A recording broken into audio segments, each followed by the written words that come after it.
Hi guys, I'm recording this video in case you have a couple questions as to how to fill out the worksheet in it. First of all, let's make sure you're in the right spot in your writer's workshop. You are ready to organize your draft if you have already read Downriver and your choice novel, and then you've also done the worksheet where you made a Venn diagram and compared and contrasted some elements from both novels, and you've crafted your thesis statement at the bottom. So if you have those things finished, you are ready for this video. This worksheet is just going to continue to organize your thoughts. You're going to find the more organizing and planning you do before your draft, it's going to be a lot easier to write your draft. So with this worksheet, we are still thinking about our drafting, and you've noticed in this worksheet, if I scroll, there's two different graphic organizers. There's just a little bitty space here.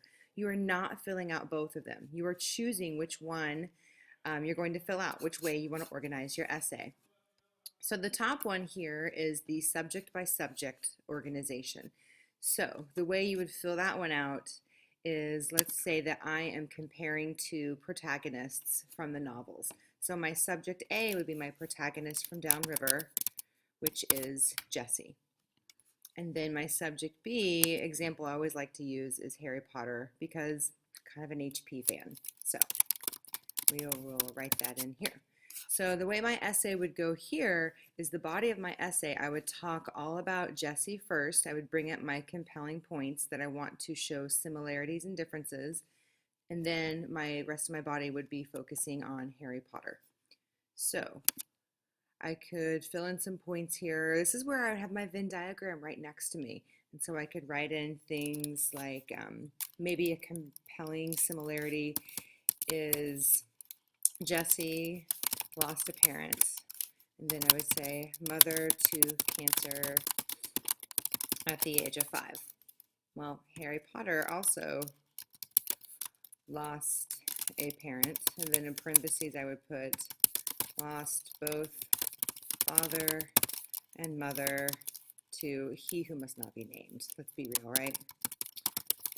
Okay. So this is how I would fill out this one. Notice these are not complete sentences. I'm still just organizing my ideas. I'm not drafting yet. Maybe I want to put a thing that's very different here. In my essay, I don't just want a bunch of similarities. I want to point out some differences. So maybe that's going to be what my point 2 is. Maybe I'm going to put here that Jessie's choice of friendship with who she leans on first is Troy, and then we know how that went, right? Not a great one.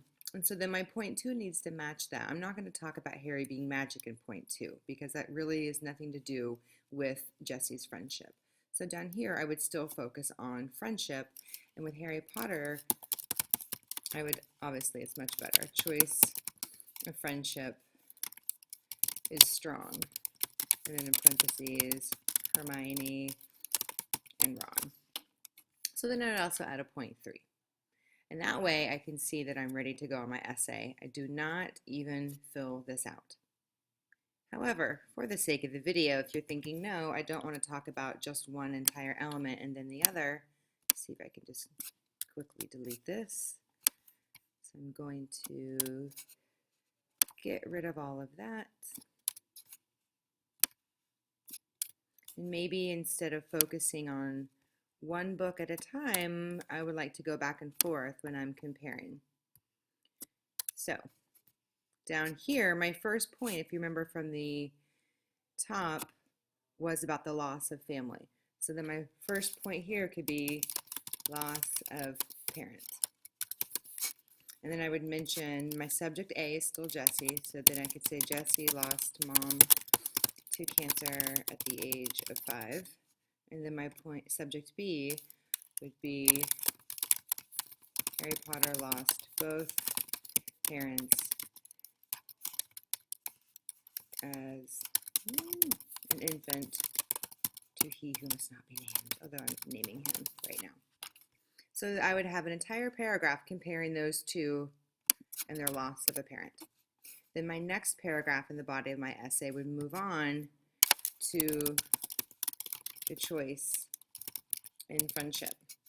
In subject A, I would talk about Jesse choosing to trust Troy. And then in subject B, I would talk about Harry choosing Hermione and Ron. So remember that when you're organizing your essay, you're not filling out both of these. You're filling out one or the other.